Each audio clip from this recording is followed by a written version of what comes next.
आज या ठिकाणी आपण बुलढाणा खामगाव रोड जो आहे या रोडला वरवड फाट्यावर असलेला दिव्य सेवा प्रकल्प, हा दिव्य सेवा प्रकल्प निवासी उपचार व पुनर्वसन प्रकल्प आहे। आणि या प्रकल्पामध्ये मनोयात्री जे लोक आहेत, जे बेवारस अवस्थेत फिरत असतात आणि जे आपण बघतो की थंडीने कुडकुडतात, ज्यांना जेवणाची व्यवस्था होत नाही, खाण्याची व्यवस्था होत नाही, अशा लोकांना आधार या संस्थेमध्ये दिला जातो आणि औषधोपचार देखील केला जातो आणि त्याचं पुनर्वसन देखील केलं जातं। कितीतरी पेशंटला यांनी घरापर्यंत पोहोचवलेलं आहे।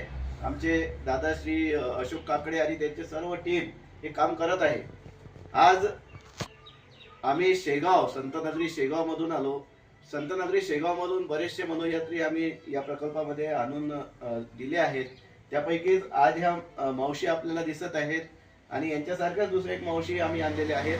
त्या थंडीने अक्षरशः अत्यवस्थ झाल्या होत्या, अत्यंत बिकट परिस्थिती यांची झाली होती आणि कडाक्याच्या थंडीमध्ये कोणाचं लक्ष यांच्याकडे नव्हतं।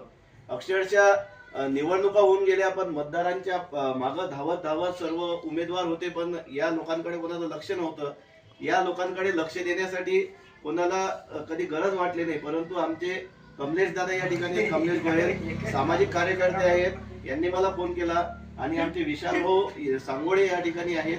त्यांनी त्यांची स्वतःची इनोवा कार त्यांनी आणली आणि त्या गाडीमध्ये आम्ही या दोन्ही मनोयात्री महिलांना, वयोवृद्ध महिलांना टाकून या ठिकाणी आलो आहे।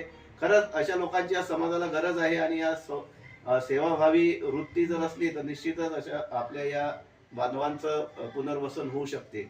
धन्यवाद।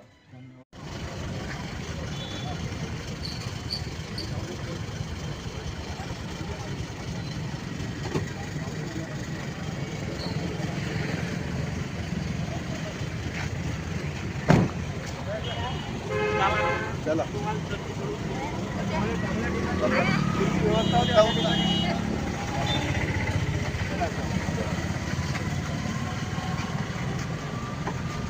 आम्हाला इथं थंडी वाजते मावशी, चालाय डझन गाठोडा द्या, गाठोडा द्या, गाठोडा। आपल्याला आता एका आश्रमात जावं लागते।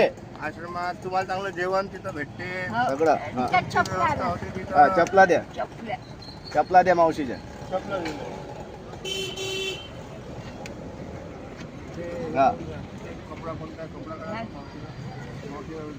हा, गाठोडा घे तिकडे।